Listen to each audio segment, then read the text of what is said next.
തൃശ്ശൂർ ടൗണിൽ നിന്നും ഏകദേശം 7.5 കിലോമീറ്റർ ഡിസ്റ്റൻസിനുള്ളിൽ തൃശ്ശൂർ ഇരിഞ്ഞാലക്കുട കൊടുങ്ങല്ലൂർ തൃപ്രയാർ പോകുന്ന മെയിൻ ഹൈവേ ചൊവ്വൂർ പ്രദേശത്ത് ചൊവ്വൂർ സെൻറ്ററിൽ നിന്നൊക്കെ ഏകദേശം 1/2 കിലോമീറ്റർ ഡിസ്റ്റൻസിനുള്ളിൽ 8.5 സെൻറ്റ് സ്ഥലത്തിൽ 1000 സ്ക്വയർ ഫീറ്റിൽ 3 ബെഡ്റൂം 2 ബെഡ്റൂം അറ്റാച്ച്ഡ് ആയിട്ടുള്ള വറ്റാത്ത കിണറോട് കൂടിയിട്ടുള്ള വീടിൻ്റെ മുൻവശത്ത് തന്നെ കാറും കാര്യങ്ങളൊക്കെ പാർക്ക് ചെയ്യാൻ സാധിക്കുന്ന ടിപ്പർ അടക്കം വലിയ വാഹനങ്ങൾ വീട്ടിലേക്ക് വരാൻ സാധിക്കുന്ന രീതിയിലുള്ള വീട് വിൽപ്പനയ്ക്ക് അല്ലെങ്കിൽ ലീസിന് തയ്യാറായിട്ടുള്ള ഒരു വീട്.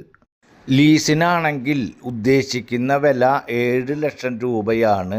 അതുപോലെ തന്നെ വിൽപ്പനയ്ക്കാണെങ്കിൽ ഉദ്ദേശിക്കുന്ന വില 8.5 സെൻറ്റ് സ്ഥലത്തിൽ 1000 സ്ക്വയർ ഫീറ്റിൽ 3 ബെഡ്റൂമോട് കൂടിയിട്ടുള്ള അധികം പഴക്കമില്ലാത്ത ഈ വീടിന് ഓണർ ഉദ്ദേശിക്കുന്ന വില 38 ലക്ഷം രൂപ. ചെറിയ രീതിയിൽ നെഗോഷ്യബിളാണ്. വീടിൻ്റെ കൂടുതൽ ഭാഗങ്ങളും വിശദമായ ഡീറ്റെയിൽസ് താഴെ നമ്മുടെ ചാനലിൽ കൊടുത്തിട്ടുണ്ട്. കൂടാതെ നിരവധി വീഡിയോകൾ സിനർജി ക്രിയേഷൻ എന്ന റിയൽ എസ്റ്റേറ്റ് യൂട്യൂബ് ചാനലിൽ ഉൾപ്പെടുത്തിയിട്ടുണ്ട്. ആവശ്യമുള്ളവർ കാണുക, കോൺടാക്റ്റ് ചെയ്യുക. Okay, bye, thanks.